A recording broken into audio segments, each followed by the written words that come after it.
بسم الله الرحمن الرحيم. ومن أحسن قولا ممن دعا إلى الله وعمل صالحا وقال إنني من المسلمين. يا أيها الذين آمنوا أطيعوا الله وأطيعوا الرسول وأولي الأمر منكم فإن تنازعتم في شيء فردوه إلى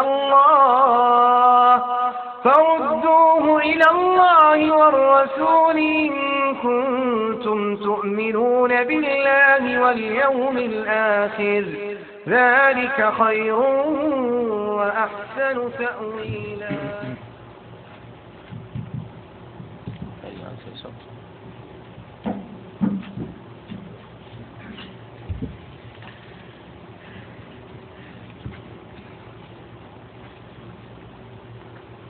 بسم الله الرحمن الرحيم. الحمد لله رب العالمين والصلاة والسلام على سيد المرسلين نبينا محمد وعلى آله وصحبه أجمعين ومن تبعهم بإحسان إلى يوم الدين. أما بعد. باب من أطاع العلماء والأمراء في تحريم ما أحل الله أو تحليل ما حرمه فقد اتخذهم أربابا من دون الله.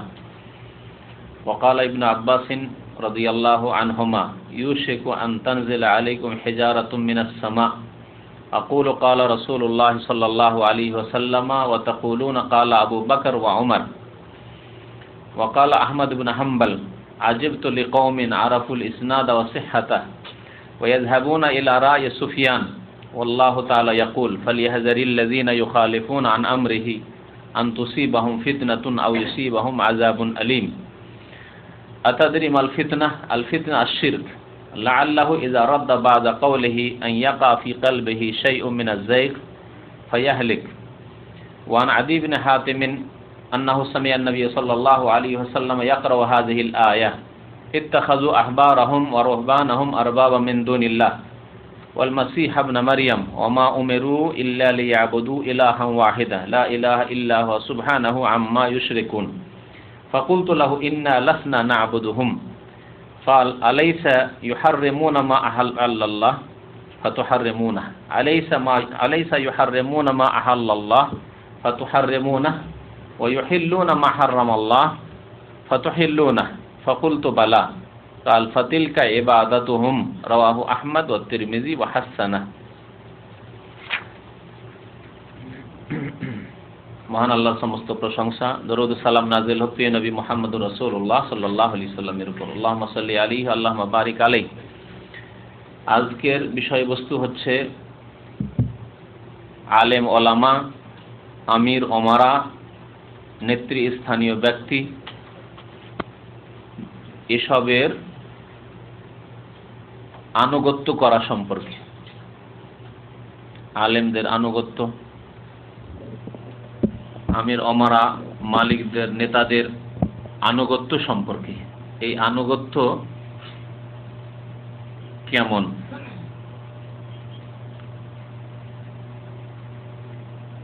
যদি আনুগত্য হয় আল্লাহ এবং রসুলের বিধানের আওতাতে তাহলে এর আদেশ রয়েছে আল্লাহ এবং রসুলের বিধানের আওতাতে, অর্থাৎ আল্লাহ যা আদেশ করেছেন, তার রসুল সাল্লাল্লাহু আলাইহি ওয়াসাল্লাম যা আদেশ করেছেন সেসব আদেশই যদি আলেম ওলামা করেন, আমির ওমারারা, মালিক মুখতারেরা করেন, নেতা মাথারা করেন, তাহলে তাদের আনুগত্য করার আদেশ করেছেন মহান আল্লাহ রাব্বুল আলামিন। সূরা নিসায় মহান আল্লাহ ইরশাদ করেছেন ইয়া আইয়ুহাল্লাযীনা আমানু আতিউল্লাহ ওয়া আতিউর রাসূল ওয়া উলিল আমরি মিনকুম। হে মুমিনগণ, তোমরা আল্লাহর আনুগত্য করো, রাসূলের আনুগত্য করো এবং তোমাদের উলিল আমরের আনুগত্য করো। উলিল আমর দুই শ্রেণীর মানুষ, এর পূর্বে বিভিন্ন দর্শে এ সম্পর্কে বিস্তারিত আলোচনা হয়েছে। সংক্ষেপে আজকে বলি, একদল হচ্ছেন কারা? উলিল আমর, হ্যাঁ, ওলামায়ে কেরাম, আহলে ইলম, যারা আলেম ওলামাগণ, আইম্মায়ে কেরাম থেকে শুরু করে রাসূলুল্লাহ সাল্লাল্লাহু আলাইহি ওয়াসাল্লাম ছাড়া উম্মতের সমস্ত বিদ্বানগণ আবু বকর সিদ্দিক রাদিয়াল্লাহু তাআলা আনহু থেকে শুরু করে এই উম্মতের যত আলেম ওলামা আইম্মা মুহাদ্দিসিন সবাই, সে ইমাম আবু হানিফা হন, শাফি, মালিক, আহমদ, বিশেষ করে এই চারজনের নাম এই জন্যই নিলাম যে তাদের নামে চারটি মযহাব প্রতিষ্ঠিত হয়েছে এবং তাদের বহু অনুসারী রয়েছে যারা তাকলিদ করে থাকে অন্ধভাবে, তাদের অনুসরণ করে থাকে অনেকে। তাদের ছাড়াও যে কোনো আলেম জীবিত হোক আর মৃত হোক, মৃত ব্যক্তিকে সরাসরি ফলো করা যায় না, তার কিতাবাদি বা তার নামে যেসব কথাবার্তা রয়েছে লোকের মুখে সেসবের অনুকরণ মানুষ করে থাকে। তো যদি আল্লাহ এবং রাসূলের আনুগত্যের আওতাতে হয় তো আল্লাহ বলছেন যে ওয়া উলিল আমরে মিনকুম, তাদের আনুগত্য করা। উলিল আমরের এক দল হচ্ছেন উলামায়ে কিরাম, দ্বিতীয় দল হচ্ছেন দ্বিতীয় দল কারা? রাষ্ট্রের মালিক, যারা যে কোনো মালিকানা রয়েছে বা যে কোনো মালিক, আমির ওমরা। শুধু রাষ্ট্রের মালিককে সীমিত করা মনে হয় ঠিক হবে না, কারণ এমনকি প্রত্যেক বাড়িতে একজন করে মালিক আছে, প্রত্যেকটি কোম্পানিতে একজন মালিক আছে, নেতৃস্থানীয় ব্যক্তি। এমনকি সফরে বেরিয়েছেন আর 2-4-5 জন আছেন, একজনকে আমির বানিয়েছেন, তারও আনুগত্য। যে কোনো রকমের নেতার আনুগত্য, আলেমের আনুগত্য আর নেতার আনুগত্যের কথা আল্লাহ বলেছেন, আদেশ করেছেন না করেননি? আতিউ বলে আনুগত্য করো আল্লাহর, আনুগত্য করো রাসূলের, ওয়া উলিল আমরে মিনকুম, এবং নেতৃস্থানীয়দের, উলিল আম আলেম ওলামা নেতৃস্থানীয়, তাদের আনুগত্যের আল্লাহ আদেশ করেছেন। কিন্তু এই আনুগত্য আল্লাহ এবং রাসূলের আনুগত্যের আওতাভুক্ত। এই যে দাবিটা আমরা করলাম, আল্লাহর আনুগত্য, রাসূলের আনুগত্য, আল্লাহর আনুগত্য করতে হবে, রাসূলের আনুগত্য করতে হবে। রাসূলের আনুগত্য আল্লাহরই আনুগত্য, কারণ অন্য জায়গায় আল্লাহ করে বলেছেন ওমাই ইউতির রাসূল ফাকাদ আতা আল্লাহ, যে ব্যক্তি রাসূলের আনুগত্য করলো সে আল্লাহরই আনুগত্য করলো। কারণ রাসূলুল্লাহ সাল্লাল্লাহু আলাইহি ওয়াসাল্লাম নিজের পক্ষ থেকে কোনো কথা বলেন, যা কিছু বলেছেন দ্বীনের ব্যাপারে তা কার পক্ষ থেকে? আল্লাহর পক্ষ থেকে, ওহী ভিত্তিক। সুতরাং তার কথা আল্লাহরই কথা, কোরআনে থাক অথবা হাদিসে থাক, হাদিসে থাকলেও সেটি আল্লাহর কথা, এই ক্ষেত্রে স্পষ্ট। কিন্তু 3 নম্বরে যে উলিল আমর বলা হয়েছে, এ কথা বলা যাবে না আলেমের কথা মানে রাসূলের কথা বলা যাবে কি? বাদশার কথা, প্রধানমন্ত্রীর কথা, রাষ্ট্রনেতার কথা বা বাড়ির মালিকের কথা, বাবার কথা মানেই রাসূলের কথা, আল্লাহর কথা বলা যাবে? বলা যাবে না, অসম্ভব কথা। যে আপনার বাবা সব কথাই গিয়ে আল্লাহ রাসূলের কথা বলেন, অনেক সময় ভুল করতে পারে, ইচ্ছা করেও অনেক সময় অন্যায় কথা, অন্যায় আদেশ করতে পারে, কিন্তু রাসূলুল্লাহ সাল্লাল্লাহু আলাইহি ওয়াসাল্লামের ক্ষেত্রে এটা কি বলা যাবে? স্পষ্ট। তাহলে এই জন্য যারা নেতৃস্থানীয় ব্যক্তি, অর্থাৎ আলেম শ্রেণীর মানুষ অথবা আমির শ্রেণীর, নেতা শ্রেণীর মানুষ, এই 2 শ্রেণীর মানুষের আনুগত্য আল্লাহ এবং রাসূলের আনুগত্যের আওতায় পড়তে হবে। মানে আল্লাহর কথা তারা যদি বলেন, কোরআনের কথা, অথবা রাসূলুল্লাহ সাল্লাল্লাহু আলাইহি ওয়াসাল্লামের হাদিসের কথা, শরীয়তের কথা, ইসলামের কথা বলেন, তাহলে তাদের কথা মানতে হবে না হবে না? মানতে হবে। আব্বা যদি বলেন নামাজ পড়ো, তো এটি আব্বার নিজের কথা না আল্লাহ রাসূলের কথা? আল্লাহ এবং রাসূলের কথাই তিনি বলছেন। আব্বা যদি বলেন মিথ্যা বলবে না, মানতে হবে না হবে না? জি। কিন্তু যদি আব্বা চুরি করতে বলে, সুদ খেতে বলে, ঘুষ খেতে বলে, তাহলে জায়েজ নাই, আল্লাহ রাসূলের কথা নাই। ওই রকমের রাষ্ট্রনেতা আল্লাহ রাসূলের কথা যদি বলে, আল্লাহ রাসূলের কথা আল্লাহ রাসূলের কথা বলে তারা, তো আল্লাহ রাসূলের কথা যদি তারা বলে তাহলে অবশ্যই নেবেন। কিন্তু যদি বলে যে আজকাল সুদ ছাড়া উপায় নেই, সুতরাং ব্যাংকিং সিস্টেম, এই যে সুদি সিস্টেম, এটা থাকতেই হবে, না হলে উপায় নেই আমাদের, এটি আল্লাহ রাসূলের কথা কি? তাহলে এইরকম নেতার কথা মানা যাবে? মানা যাবে না। আজকাল চোরের হাত কাটা সম্ভব নয়, এটা এক যুগে ছিল, কিন্তু আমরা তা করতে পারবো না। সুতরাং চোরের হাত কাটাটা আমরা 1 বছর জেলে পরিবর্তন করছি বা 2 বছর জেলে পরিবর্তন করছি, এটা আল্লাহ রাসূলের কথা কি? নিজের কথা। সুতরাং আনুগত্য করা যাবে সেই রাষ্ট্রনেতার? এই ক্ষেত্রে আনুগত্য করা হারাম। এই ক্ষেত্রে আনুগত্য করা হারাম। তো আল্লাহ এবং রাসূলের কথা যদি আলেম ওলামার ফতোয়াও নিয়ে নেন, আমির ওমরাদের কথা যখন হয়ে গেল, আলেম ওলামার ফতোয়া, আলেম ওলামা যদি আল্লাহ রাসূলের কথা বলেন, একটি ফতোয়া দিলেন একজন আলেম বা একজন কাজী, জজ, ইসলামিক কাজী মানে আলেম, তিনি একটি ফয়সালা করলেন কোরআন এবং হাদিসের আলোকে, যেটি কোরআন সুন্নাহ ভিত্তিক, তাহলে সেটি মানতে হবে না হবে না?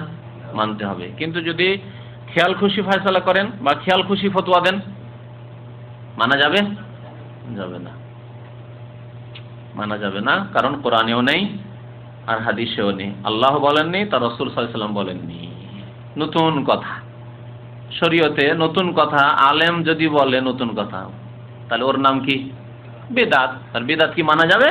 না, মানা যাবে। তবে সুন্নাত যদি বলে, অর্থাৎ নবী সাল্লাল্লাহু আলাইহি ওয়াসাল্লামের কথা বলছে, একজন আলেমের মুখে শুনলেন, তাহলে মানতে হবে। ওয়া উলিল আমরি মিনকুম। তার একটা দিক আমরা বুঝলাম যে আল্লাহ এবং রসুলের কথা যদি আলেম ওলামারা বলেন, অথবা আমির ওমারারা, মালিক মুখতারেরা বলেন, আপনার কোনো নেতা বলেন, আপনার আব্বা বলেন, আম্মা বলেন, আপনার মুরব্বী বলেন, আপনার বড় ভাই বলেন, যে কোনো আমির হোক, মালিক হোক, তাহলে মানতে হবে। আল্লাহ বলছেন উলিল আমরি। আল্লাহ এবং রসুলের কথার আওতাধীন হইতে হবে, এর দলিল হচ্ছে তারপরের অংশটুকু কোরআনের আয়াতের, ফাইন তানাযাতুম ফি শাইইন ফারুদ্দুহু ইলাল্লাহি ওয়ার রাসূল। যদি তোমাদের মতানৈক্য হয়, মানে আলেম ওলামা দুই রকম কথা বলছে। একদল আলেম বলছে এটা করতে হবে, আর একদল বলছে করতে হবে না। একদল বলছে সুন্নাত, তারা বলছেন না সুন্নাত নয়, ঠিক না? আলেমদের এরকম ইখতিলাফ আছে না? আছে না? হ্যাঁ। এখন এই মেরাজের রাতই ধরে নেন, মেরাজের রাতে ইবাদত বন্দেগী কিছু বিদাতিরা করছে। বিদাতি কিতাবগুলি বাংলাদেশের যে মকসুদুল মুমিন সব কিতাব, রজব মাসের ইবাদত বন্দেগী, তারপর রজব মাসের নামাজ পড়াইছে, নামাজ পড়ে রজবের সাথে রজবের রাতে নামাজ পড়েন। তারাও আপনাদের সমাজের বা আমাদের সমাজের এক শ্রেণীর আলেম, যারা তাদের ভক্ত, তারা তার বিদাতি, তাদেরকে ভাবছে না, ঠিক না? ভাবতে পারছেন না যে বিদাতি। হ্যাঁ, তাদের লিবাস পোশাক, তাদের আকার আকৃতি, তাদের দাড়ি, তাদের জিসিম দেহ তালুতের মতোই। তালুতকে আল্লাহ যে মালিকানা দিয়েছেন কোরআনে, সেই ক্ষেত্রে বলেছেন দুইটি গুণ তালুতের মধ্যে রয়েছে। একটা হচ্ছে বাসতাতান ফিল ইলমি ওয়াল জিসম, তাকে ইলমও যেমন দেওয়া হয়েছিল তেমন জিসিমও দেওয়া হয়েছিল। আমাদের আলেম ওলামাদের জিসিম যেমন তেমন নয়, ঠিক কিনা? তাহলে কেমন করে ধরবেন এইসব জিসিম দেহ দেখে আর দাড়ি টাড়ি দেখে যে এরা বিদাতি কথাবার্তা বলতে পারে? তো মুশকিল।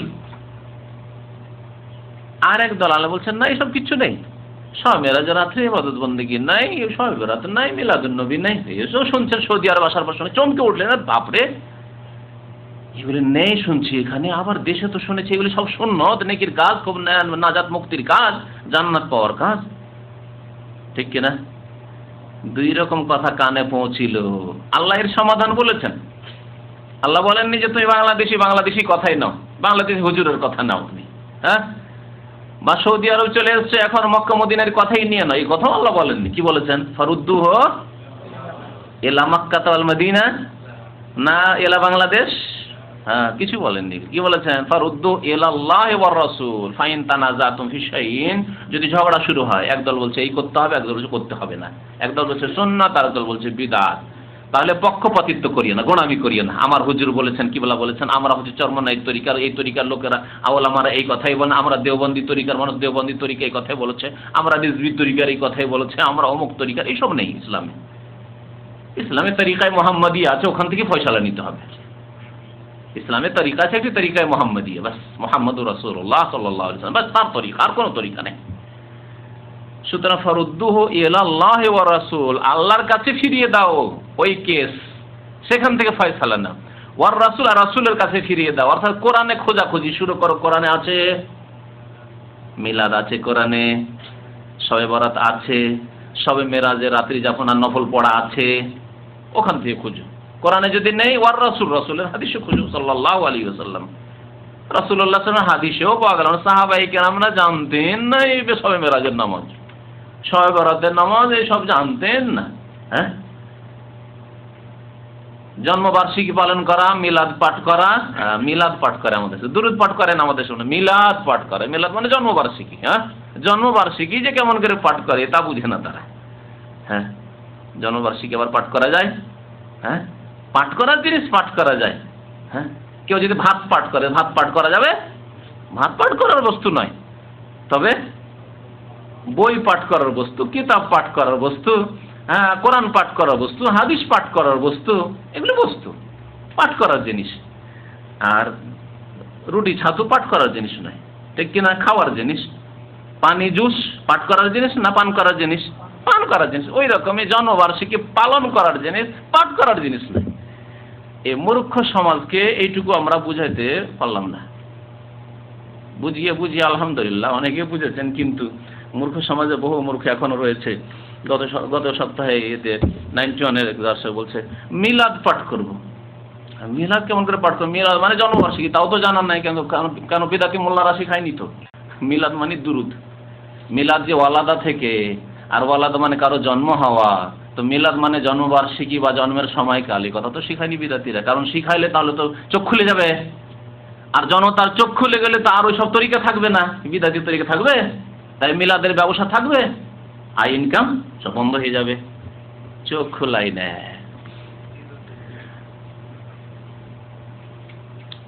তো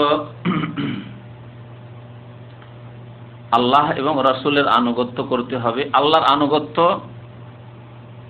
একেবারে, এটাকে বলা হয়েছে ইস্তিকলালি আনুগত্য আরবি ভাষায়। অর্থাৎ আল্লাহর আনুগত্য করতে গিয়ে এদিক সে দেখা দেখি নেই যে কে বলেছেন না বলেছেন, ওর কথা নেই, ঠিক না? রাসূলুল্লাহ সাল্লাল্লাহু আলাইহি ওয়াসাল্লাম আনুগত্য তেমনই, কারণ রাসূলুল্লাহ সাল্লাল্লাহু আলাইহি ওয়াসাল্লাম আনুগত্যই আল্লাহর আনুগত্য। এখানে ইতাআতের ক্ষেত্রে, ইবাদতের ক্ষেত্রে নয়। রাসূলুল্লাহ সাল্লাল্লাহু আলাইহি ওয়াসাল্লাম হক হচ্ছে আনুগত্য করা, ইবাদত নয়। ইবাদত হচ্ছে একমাত্র আল্লাহর হক। আর আনুগত্য সেটি রাসূলুল্লাহ সাল্লাল্লাহু আলাইহি ওয়াসাল্লাম আনুগত্য এই জন্যই আল্লাহর আনুগত্য যে আল্লাহ নাযিলকৃত বিধানই রাসূলুল্লাহ সাল্লাল্লাহু আলাইহি ওয়াসাল্লাম বলেছেন। পক্ষান্তরে না, আলেমদের ব্যতিক্রম হতে পারে। তাই তাদের আনুগত্য আল্লাহ রাসূলের আনুগত্যের আওতাতে হইতে হবে। আর যদি ঝগড়া বিবাদ হয়, যদি ইখতিলাফ মতানৈক্য হয়, কেউ বলছে করতে হবে, কেউ বলছে করতে হবে না, কেউ বলছে পড়তে হবে, কেউ বলছে পড়তে হবে না, তাহলে ফয়সালা কোত্থেকে নিতে হবে? আল্লাহ এবং রসুলের কাছ থেকে ফয়সালা নিতে হবে। এখানে কিন্তু দুইটি বলা হয়েছে। বলা হয়নি যে ছোট আলেমরা ইখতিলাফ করলে বড়দের কাছে ফয়সালা, এই কথা বলা হয়নি। বলা হয়েছে কি? কথাটা ভালো করে মনে রাখবেন। কিন্তু ফারুদ্দু ইলাল্লাহি ওয়া রাসূল, আনুগত্যের আদেশের ক্ষেত্রে তিনটি বলেছেন, আল্লাহ, রসুল এবং নেতৃস্থানীয় ব্যক্তি, আলেম ওলামা এবং নেতৃস্থানীয় ব্যক্তি। কিন্তু ঝগড়া হলে, বিবাদ হলে, সমস্যার সমাধান একমাত্র কার কাছে নিতে হবে? আল্লাহর কাছে এবং রসুলের কাছে। এখানে আর বড় ছোট আলেমের না, কারো কাছে নেওয়া যাবে না, আলেমদের কাছে নেওয়া যাবে না। না আরবের আলেম না আজমের আলেম ফয়সালা করবে। এখন ফয়সালা হবে কোরআন এবং হাদিস দিয়ে। বাকি কথা হলো আর একটি আনুগত্যের দিক, যে আল্লাহ এবং রসুল বলেননি, আলেম বলছে অথবা কোনো আমির বলছে, আলেম বলছে বা কোনো নেতা বলছে, রাজা বাদশাহ বলছে, নেতা বলছে, রাষ্ট্রপতি বলছে, প্রধানমন্ত্রী বলছে, কোনো সরকার বলছে, কোনো ক্ষমতা বলছে, এটা করতে হবে, এটা করতে হবে না। জি, আর সেটি ধর্মীয় ব্যাপার, ধর্মীয় ক্ষেত্রে। এমন নয় যে কোনো দুনিয়াবি একটা আইন, হ্যাঁ, যে আজকে বাড়ি থেকে বের হবে না। যদি তোমাদের আজকে সরকার মনে করছে যে আজকে বাড়ি থেকে বেরোলে বিপদ হইতে পারে, তাহলে আজকে বাড়ি থেকে বেরোবে না, যেমন কারফিউ লাগিয়ে দাও, আরো কি আইন টাইন যেগুলো আছে, এইগুলো দুনিয়ার ব্যাপার তাদের। কিন্তু একটি দলের নেতা বলল যে আজকে মিছিল করতে হবে আর ভাঙচুর করতে হবে, হচ্ছে না বাংলাদেশে? হ্যাঁ, আনুগত্য করা যাবে, এটি ধর্মীয় ব্যাপার। কারণ মুসলিম হোক এমনকি অমুসলিম হোক, ধন সম্পদের উপর আক্রমণ করা, ধন সম্পদ নষ্ট করা ইসলামে হারাম। বুখারী শরীফের হাদিস, নবী করিম সাল্লাল্লাহু আলাইহি ওয়াসাল্লাম নাহা আন ইযাআতিল মাল, মাল সম্পদ জায়ে করতে, নষ্ট করতে নিষেধ করেছেন। সুতরাং ধন সম্পদ তুষুরপাত করা, ধ্বংস করা হারাম। আর একটি দল অন্য দলের বিরুদ্ধে কোনো কিছু করতে গিয়ে যেসব ধন সম্পদ নষ্ট হচ্ছে, তা দেশবাসীরই ধন সম্পদ নষ্ট হচ্ছে, ক্ষয়ক্ষতি হচ্ছে, কলকারখানা ক্ষয়ক্ষতি হচ্ছে, দেশের অর্থনীতি ভেঙে পড়ছে, দেশ আরো গরিব থেকে গরিব হয়ে চলে যাচ্ছে এইসব কারণে। একদিন যদি কলকারখানা বন্ধ থাকে তাহলে কত কোটি কোটি টাকার লস হচ্ছে, পত্রপত্রিকা শুনতে পাচ্ছে। তাহলে এই আদেশগুলি যদি রাষ্ট্রনেতাই করে অথবা রাষ্ট্রনেতা যারা বিরোধী দল তারাই করে, এগুলির আনুগত্য চলবে না, জায়েজ নয়। এসব আনুগত্য করা জায়েজ নয়। আমরা অমুক পার্টি করি সুতরাং আমাদের পার্টির নেতা বলেছেন, না, জায়েজ নয়। তাহলে নেতাদের আনুগত্য আল্লাহ এবং রসুলের আনুগত্যের বিরুদ্ধে যদি হয় তাহলে হারাম আনুগত্য করা। আলেম ওলামাদের আনুগত্য আল্লাহ এবং রসুলের আনুগত্যের বাইরে, মানে আল্লাহ রসুল বলেননি, আলেমরা নিজের পক্ষ থেকে বলছেন, এটি করো, এটি করিও না, এটি সুন্নাত, এটি সুন্নাত নয়। নিজের খেয়াল খুশি কথা যদি হয়, এই তরিকার জিকির করে, যে জিকিরের তরিকাগুলি, এগুলি কোরআন হাদিসে আছে কি? হ্যাঁ, নেই। তাহলে এগুলি আলেমদের তৈরি করা। দোয়ায়ে গানজুল আরশ কোরআন হাদিসে আছে, দুরুদে তাজ আছে, দুরুদে লক্ষ্মী আছে, দুরুদে মাহি আছে, কত রকমের দুরুদ আছে না আমাদের দেশের বইগুলিতে। তো এগুলি আলেমদের তৈরি করা, আর কোরআনেও নেই, হাদিসেও নেই। সুতরাং এগুলি মেনে নেওয়া, এগুলির প্রতি আমল করা কেমন? আল্লাহ এবং রসুলের আনুগত্যের বিরুদ্ধে আনুগত্য করা অন্যদের। যেটি কেমন তা শোনেন অধ্যায়ে বলছেন। এই অধ্যায় হচ্ছে ওই লোকদের সম্পর্কে, মান আতাল ওলামা ওয়াল ওমারা, যারা আলেমদের আর নেতাদের আনুগত্য করলো, ফি তাহরিমে মা আহাল্লাল্লাহ, আল্লাহ যা হালাল করেছেন তা হারাম করা সম্পর্কে। আল্লাহ হালাল করেছেন একটি বস্তু, কিন্তু সেটিকে কোন রাষ্ট্রনেতা, কোন মালিক অথবা কোন আলেম কি করলো? হারাম ঘোষণা করলো, আর আপনি মেনে নিলেন, কারণ আমার হুজুরে কিবলা হারাম বলেছেন তাই হারাম।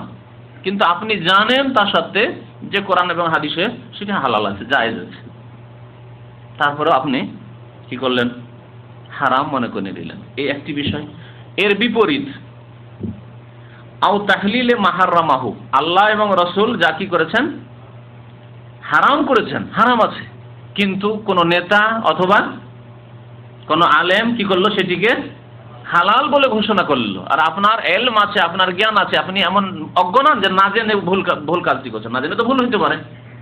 আলেম যদি একটি কথা বলে আর তার বিপরীত না জানা থাকে, তাহলে আপনি তো ভাবছেন যে আমার চাইতে যিনি জ্ঞানী তার কথা মানলাম আমি, আর উদ্দেশ্য তার কথা মানা না, উদ্দেশ্য হচ্ছে আল্লাহ রসুলের কথা মানা। তাহলে এই ক্ষেত্রে তো আপনার মুক্তির একটা রাস্তা বেরিয়ে যাচ্ছে। কিন্তু না, আপনার জানা আছে যে কোরআন এতদিন ধরে কোরআন এবং হাদিসে এটি কি ছিল? হারাম ছিল।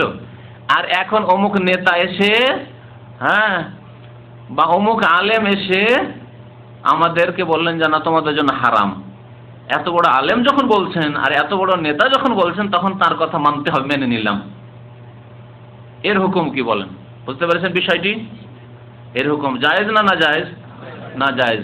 কিসের অন্তর্ভুক্ত? এটি হচ্ছে শিরক।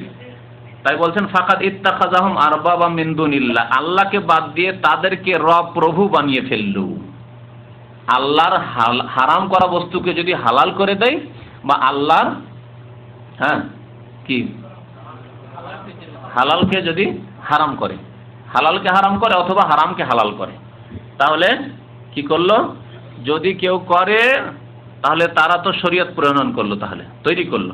আর যারা মেনে নিল, তারা আল্লাহকে বাদ দিয়ে এদেরকে, ওই নেতাদেরকে অথবা আলেমদেরকে, পুরোহিতদেরকে প্রভু বা প্রতিপালক হিসাবে গ্রহণ করলো, মাবুদ হিসাবে, উপাস্য হিসাবে গ্রহণ করলো। এটি তাদের ইবাদত হয়ে গেল, অর্থাৎ শিরক হয়ে গেল। শিরক হয়ে গেল। এক একটি করে উদাহরণ দিয়ে যায়। 1400 বছর ধরে জেনে আসছেন যে সুদ হারাম, ঠিক না? না হারাম নয়? সন্দেহ আছে কিছু? আল্লাহ বলছেন যারা সুদ খাবে ফাযানু বিহারবিম মিনাল্লাহি ওয়া রাসূলিহি, তাদের বিরুদ্ধে আল্লাহ এবং রাসূলের যুদ্ধের ঘোষণা। আল্লাহর পক্ষ থেকে যুদ্ধের ঘোষণা, রাসূলের পক্ষ থেকে যুদ্ধের ঘোষণা তাদের বিরুদ্ধে, যে সুদ খাবে। তাহলে কোনো মুসলিম যদি সুদ খায় আর তার নাম ইন্টারেস্ট বলে, তার নাম বোনাস বলে, তার নাম আর কিছু বলে, তার নাম বলে যে এটা আর কিছু ইন্স্যুরেন্স, তো এটা হচ্ছে আমাদের নিরাপত্তার জন্য ইত্যাদি ইত্যাদি, তাহলে চলবে না? সে আল্লাহ এবং রসুলের বিরুদ্ধে যুদ্ধের ঘোষণা। আল্লাহ এবং রসুলের পক্ষ থেকে তাদের উপর যুদ্ধের ঘোষণা, আল্লাহর পক্ষ থেকে যুদ্ধের ঘোষণা, মানে আল্লাহর গজব নাযিল হবে তাদের উপর। এবং রাসূলুল্লাহ সাল্লাল্লাহু আলাইহি সাল্লামের পক্ষ থেকে, রাসূলুল্লাহ সাল্লাল্লাহু আলাইহি ওয়াসাল্লামের প্রতিনিধি যিনি রাষ্ট্রনেতা হবেন, তাদেরকে যুদ্ধের ঘোষণা করা উচিত সুদখোরদের বিরুদ্ধে। নবী সাল্লাল্লাহু আলাইহি ওয়াসাল্লাম জীবদ্দশায় থাকলেন সুদখোরদের বিরুদ্ধে জিহাদ করতেন। জি,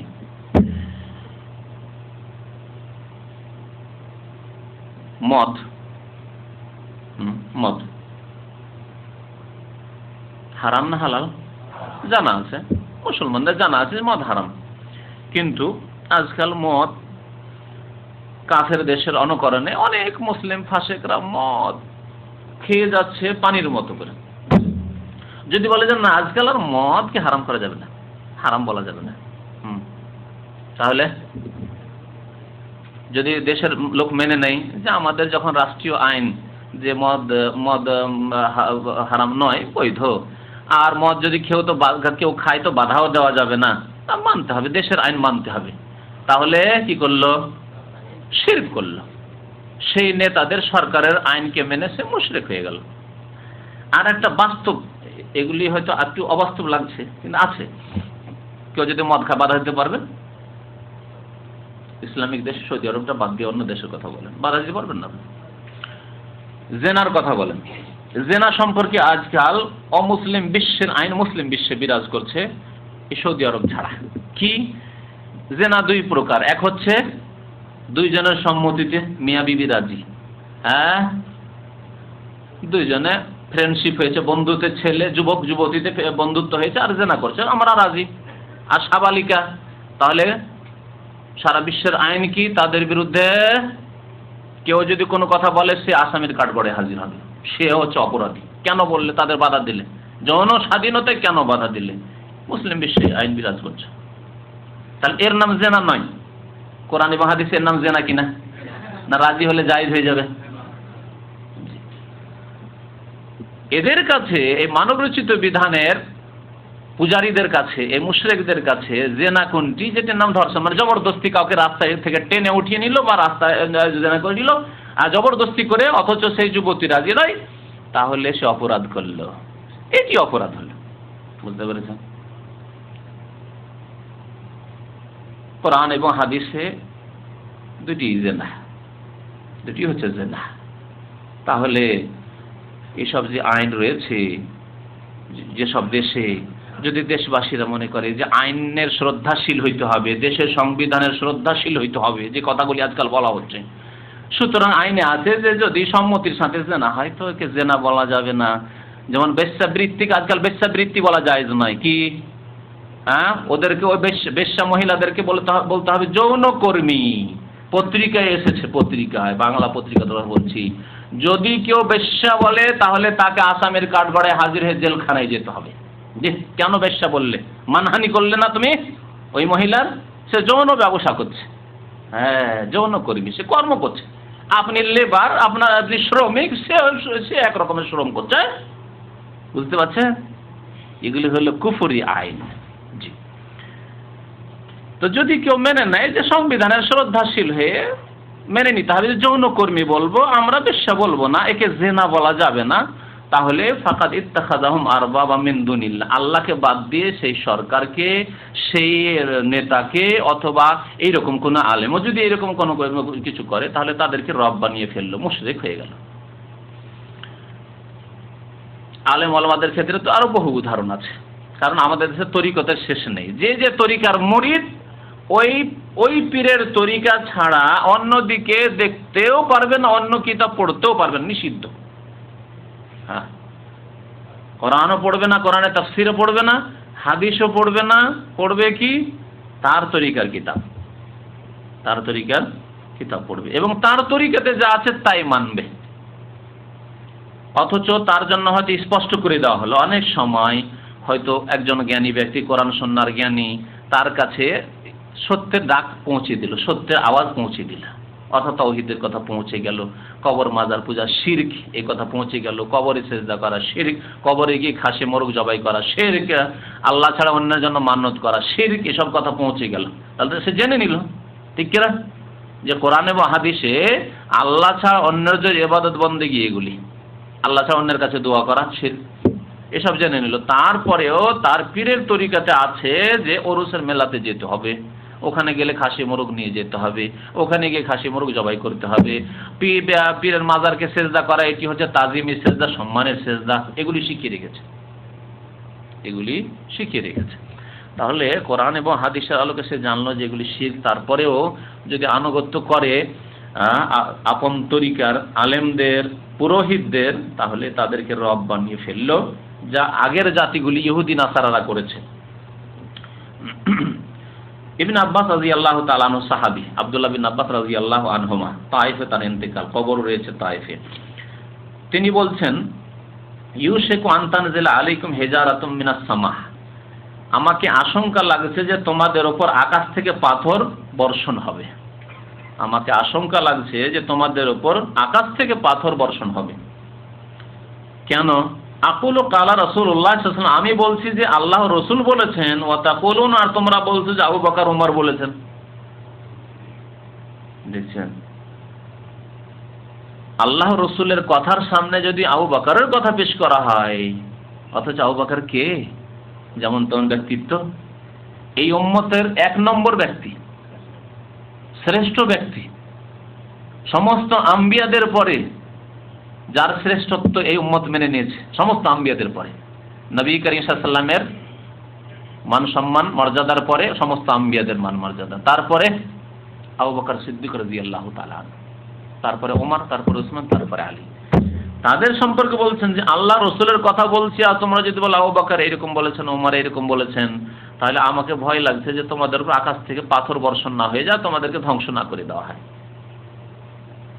এটি বিশেষ একটি মাসলার ক্ষেত্রে আব্দুল্লাহ বিন আব্বাস রাদিয়াল্লাহু তাআলা আনহু বলেছিলেন। কেন বলেছিলেন, কোন ক্ষেত্রে বলেছেন, এটা জানার প্রয়োজন রয়েছে।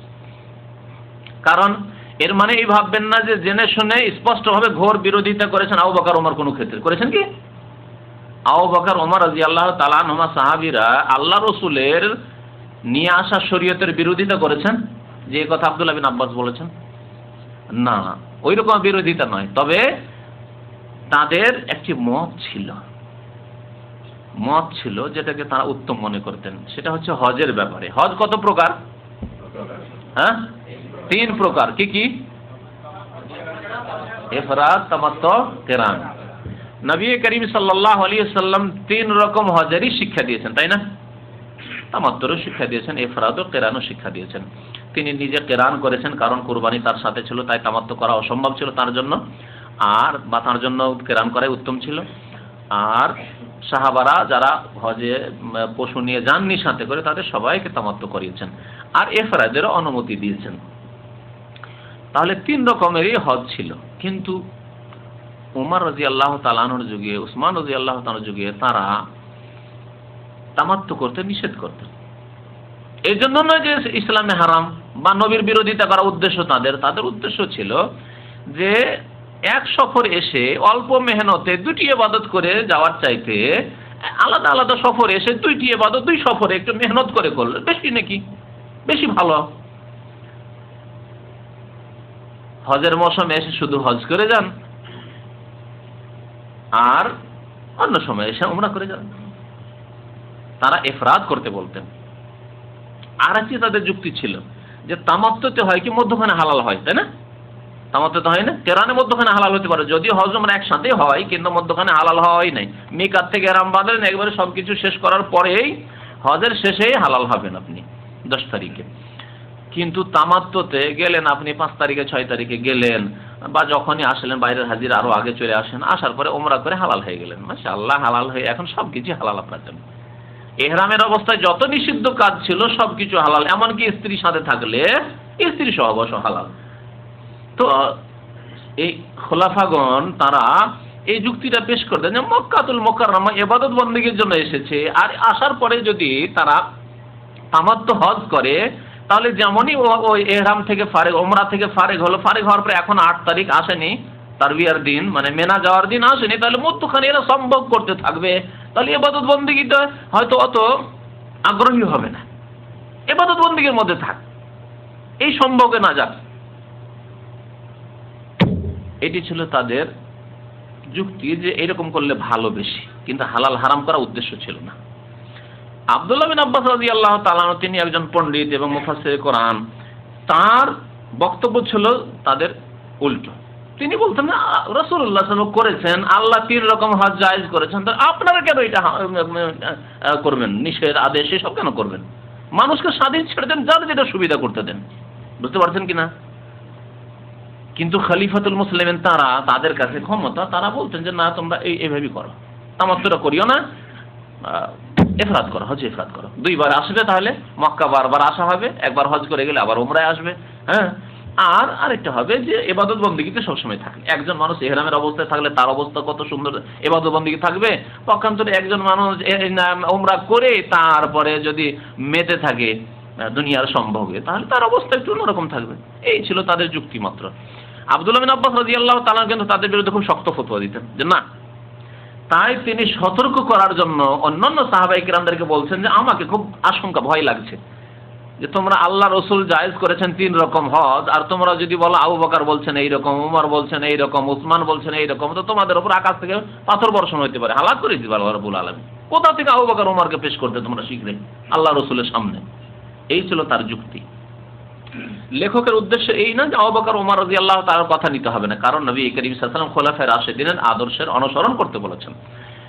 কিন্তু উদ্দেশ্য হচ্ছে যতই বড় ব্যক্তিত্ব হোক না কেন, যতই বড় ব্যক্তিত্ব হোক না কেন, নবী করিম সাল্লাল্লাহু আলাইহি ওয়াসাল্লামের সামনে, কোরআনী বিধানের সামনে, হাদিসে রাসূলের সামনে তাদের কথা যদি কোরআন হাদিস বিরোধী হয় তাহলে নেওয়া জায়েজ হবে না, নেওয়া যাবে না। এখান থেকে আমাদেরকে যে শিক্ষা নিতে হবে যে আব্দুল্লাহ বিন আব্বাস যদি এতটুকু সতর্ক করেন যে আল্লাহ রসুলের কথার সামনে প্রথম খলিফারও কথা নেওয়া যাবে না, দ্বিতীয় খলিফা ওমরের কথাও নেওয়া যাবে না, তাহলে কেউ যদি পেশ করে পরবর্তীকালের লোকদের কথা, সহিহ হাদিস থাকতে বলে যে ইমাম আবু হানিফা এই বলেছেন, হানাফি মযহাবে এই আছে, তো শাফি মযহাবে এই আছে, ইমাম শাফি এই বলেছেন, হাম্বলি মযহাবে এই আছে, আর আমি হাম্বলি, আর আরেকজন বলবে আমি মালিকি, ইমাম মালিক এই বলেছেন, তাহলে তার কত বড় অপরাধ? অপরাধ নয়? যদি জানে যে কোরআন এবং হাদিসে অন্য কিছু আছে, তা সত্ত্বেও যদি বলে যে ইমাম আবু হানিফা এই কথা বলেননি, ইমাম আবু হানিফার স্বীকৃতি লাগবে নাকি ধর্ম মানতে গিয়ে? বলুন তো দেখি। তাকে বিল পাস করাইতে হবে? এ কি আর পার্লামেন্টের বিল পাসের ব্যাপার স্যাপার শরীয়ত? না আল্লাহ কোরআন হাদিস নাযিল করে দিয়েছেন, বাস মানতে হবে, পাস। বুঝতে পারছেন না? পারছেন না? কারণ পার্লামেন্টে যে মেম্বারদেরকে পাঠাচ্ছেন, এমপিদেরকে, তারা বিল পাস করে, গণতন্ত্র তো, পাস না করলে হবে না কাজ। বাকি কথা কোরআন এবং হাদিসের কথা পাস করাইতে হবে, এই কথা আল্লাহ কারো জন্য রেখে দেননি। আল্লাহ যা বলে দিয়েছেন চোখ বন্ধ করে মানতে হবে, রাসূল যা বলেছেন করেছেন তা চোখ বন্ধ করে মানতে হবে। কেউ যদি বলেন না হাদিসে যদি থাকে আর সেটি ইমাম আবু হানিফা স্বীকৃতি দিয়ে থাকে, হানফি মযহাবে থাকে, তাহলে মানবো, তাহলে যেন সে কি করলো, ইমাম আবু হানিফা এই হাদিসকে পাস করিয়ে দেবেন তাহলে মানবে, না হলে মানবে, শর্ত লাগিয়ে দিল সে। কেউ যদি বলে আমি শাফি, সুতরাং ইমাম শাফি যদি ওই হাদিসটি মেনে থাকেন তাহলে মানবো, না হলে মানবো না। আমি হাম্বলি, সুতরাং ইমাম আহমদ বিন হাম্বল যদি হাদিসটি মেনে থাকে তাহলে মানবো, না হয় মানবো না। আমি মালিকি, যেমন আফ্রিকানরা মালিকি, সহি হাদিসে আছে হাত বাঁধা, বুকে হাত বাঁধা, মালিকিরা হাত ছেড়ে নামাজ পড়ে, শিয়ারা যেমন হাত ছেড়ে নামাজ পড়ে। এখন যদি কোনো মালিকি বলে আমি হাত বাঁধবো না, কেন হাত বাঁধবে না? বলে ইমাম মালিক যে মানেননি, হাদিসে যা আছে বুঝছেন, ইমাম মালিক মানেননি, তাহলে যেন সে কি করলো, হাদিস অতক্ষণ মানা যাবে না যতক্ষণ ইমাম মালিক পাস না করিয়েছে। জায়েজ কাজ করলো না হারাম কাজ করলো? হ্যাঁ, হারাম কাজ। যে ব্যক্তি জানতে পারলো যে জানে না আর ভাবছে যে তারা এত বড় আলেম ছিলেন, সুতরাং তারা যা বলেছেন সেটা ঠিক, আর সেটা যে কোরআন এবং হাদিসের বিরোধী সেটা জানে না, তাহলে তার ক্ষমার একটা দিক আছে। কিন্তু জেনে শুনে যদি কেউ না মানে তাহলে আশঙ্কা আছে। জেনে শুনে হাদিস বাদ দিয়ে, কোরআন বাদ দিয়ে কেউ যদি আলেম ওলামাদের কথা মানে তাহলে তাদের জন্য বিপদ আছে। যেমন আব্দুল্লাহ বিন আব্বাস রাদিয়াল্লাহু তাআলা আনহুমা বললেন যে আমাকে খুব ভয় হচ্ছে যে তোমাদের উপর আকাশ থেকে পাথর বর্ষণ করে দেওয়া হবে, কারণ আমি বলি আল্লাহ রসুলের কথা আর তোমরা বলছো আবু বকর উমরের কথা। তাহলে আবু বকর উমরের কথাতেই যদি এত বিপদ হতে পারে, পরবর্তীকালের ইমামদের কথা, ইমাম আজম বলেছেন, আমার ইমাম বলেছেন, আমার মযহাবে বলা হয়েছে, না চলবে না এইসব কথা, এইসব দোহাই পড়া চলবে না যদি কোরআন হাদিসে থাকে। আপনাকে যদি দেখিয়ে দেওয়া হয় চোখ আঙ্গুল দিয়ে যে সহি হাদিস আছে তাহলে মানতে হবে সহি। কারণ আইম্মায়ে কেরামরা বলেছেন, বিশেষ করে ইমাম আবু হানিফা রাহমাতুল্লাহর কথা তো আরো স্পষ্ট, ইজা সাহাল হাদিস ফাহুয়া মাযহাবি, সহি হাদিস হচ্ছে আমার মযহাব। সুতরাং আপনার মযহাব হইতে হবে সহি হাদিস, হাদিস মোতাবেক আমল করতে হবে, অর্থাৎ রাসূলুল্লাহ সাল্লাল্লাহু আলাইহি ওয়াসাল্লামের কথা মোতাবেক চলতে হবে, তার সুন্নত মোতাবেক চলতে হবে। তাহলে 4 ইমামদের যুগ তো আগের যুগ ছিল। এখনকার এইসব তরিকা, পীরদের তরিকা নবী সাল্লাল্লাহু আলাইহি ওয়াসাল্লামের কাছে এগুলো তরিকা ছিল নাকি?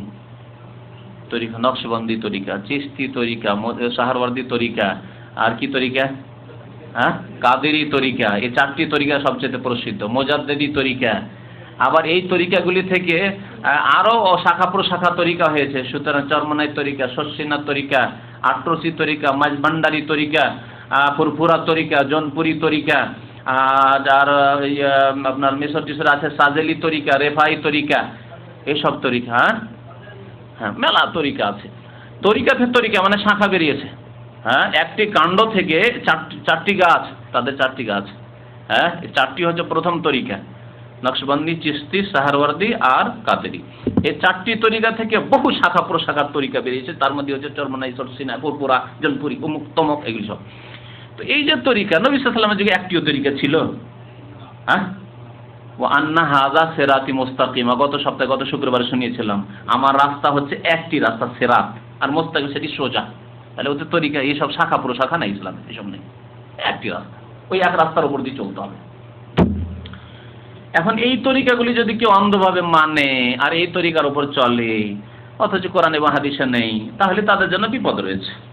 আব্দুল্লাহ বিন আব্বাস রাদিয়াল্লাহু তাআলা আনহু এই হাদিস তাদের মুখস্থ রাখা উচিত, তাদের কানে পৌঁছে দেওয়া দরকার। আপনাদের যেসব ভাইদের কানে পৌঁছে গেল, তারা অন্যদেরকে পৌঁছে দেবেন। নবী সাল্লাল্লাহু আলাইহি ওয়াসাল্লাম বলেছেন, ওয়াল ইউবাল্লিগু শাহিদুল গায়বা, যারা উপস্থিত তারা অনুপস্থিতদেরকে যেন পৌঁছে দেই। বিদায় হজে যে